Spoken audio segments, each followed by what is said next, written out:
Bismillahirrahmanirrahim. Assalamualaikum warahmatullahi wabarakatuh. Apa kabar anak-anak? Alhamdulillah, pada kesempatan hari ini kita bisa berjumpa kembali. Semoga kita dalam keadaan sehat walafiat. Pada pelajaran pendidikan agama Islam dan budi pekerti, kali ini dengan kompetensi dasar 3.2, menganalisis dan mengevaluasi makna Quran surat Luqman ayat 13 sampai 14 serta hadis tentang kewajiban beribadah dan bersyukur kepada Allah Subhanahu wa taala.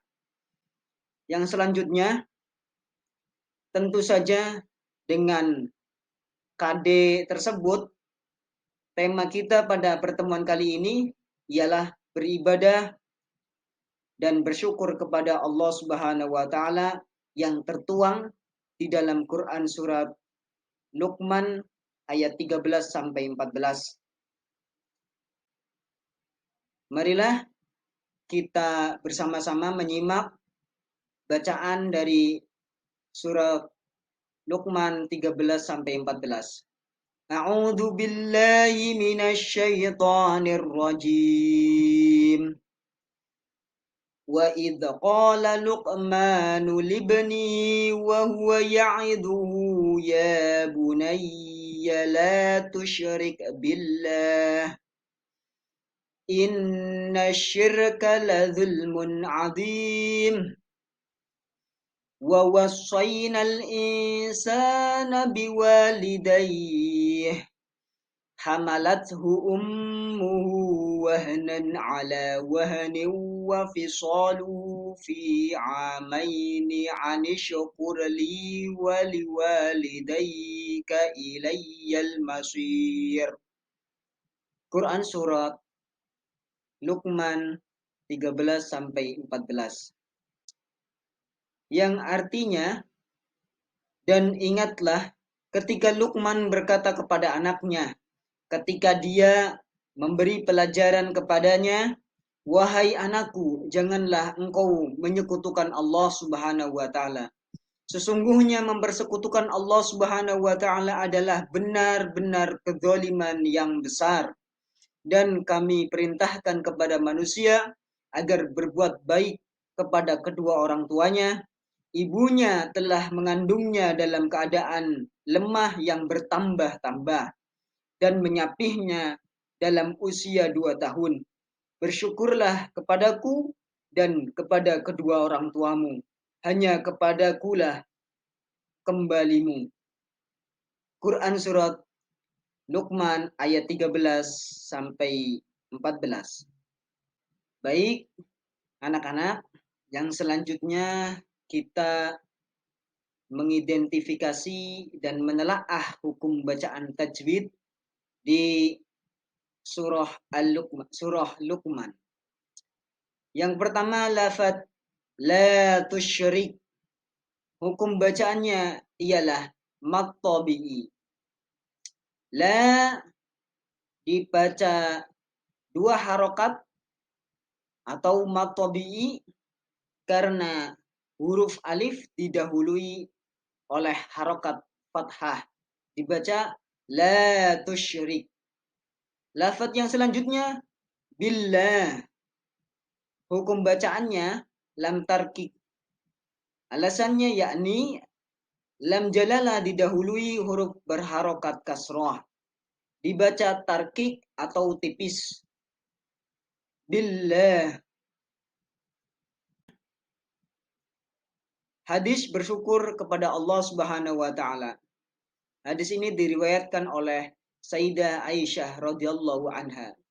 An Aisyah qalat kana Rasulullah sallallahu alaihi wasallam idza shalla qama hatta tafattara idza shalla qama hatta tafattara rijlahu qalat Aisyah ya Rasulullah atasna'u hadha wa qad ghufira lak ma taqaddama min dhanbik wa ma ta'akhkhar. Faqala ya Aisyah afala akunu 'abdan syakura. Rawahu Muslim. Yang artinya Aisyah radhiyallahu anha berkata Rasulullah shallallahu alaihi wasallam ketika melaksanakan sholat maka beliau berdiri hingga kedua kakinya bengkak-bengkak. Aisyah radhiyallahu anha bertanya kepada Rasulullah, "Wahai Rasulullah, apa yang engkau perbuat sedangkan dosa-dosamu yang telah lalu dan yang akan datang telah diampuni oleh Allah Subhanahu wa taala?" Lalu beliau menjawab, "Wahai Aisyah, bukankah aku seharusnya menjadi hamba yang banyak bersyukur?" Hadis riwayat Muslim. Yang selanjutnya, anak-anak, marilah kita memahami, merenungi, meresapi isi dan kandungan Quran surah Luqman ayat 13 dan 14. Pelajaran yang pertama yang harus disampaikan kepada masyarakat adalah tauhid, yaitu mengesahkan Allah Subhanahu wa taala dalam beribadah tanpa menyekutukannya dengan sesuatu apapun. Yang kedua ialah syirik adalah perilaku menyekutukan Allah Subhanahu wa taala, adalah perilaku suatu bentuk kezaliman yang amat besar. Oleh karena itu kita harus menghindarinya. Di bawah ini ada gambar atau ilustrasi dari jamaah yang sedang sholat, menandakan bahwa orang-orang beribadah mengharapkan ridho Allah karena bersyukur kepada Allah Subhanahu wa taala. Allah Subhanahu wa taala mengingatkan kembali tentang beratnya penderitaan seorang ibu pada saat mengandung, melahirkan, kemudian menyapih setelah usia 2 tahun. Supaya kita selalu bersyukur kepada Allah Subhanahu wa taala atas karunia yang sangat besar. Bentuk rasa syukur kita kepada Allah Subhanahu wa taala adalah dengan melakukan ibadah dengan penuh keikhlasan tanpa dicampuri oleh segala bentuk syirik.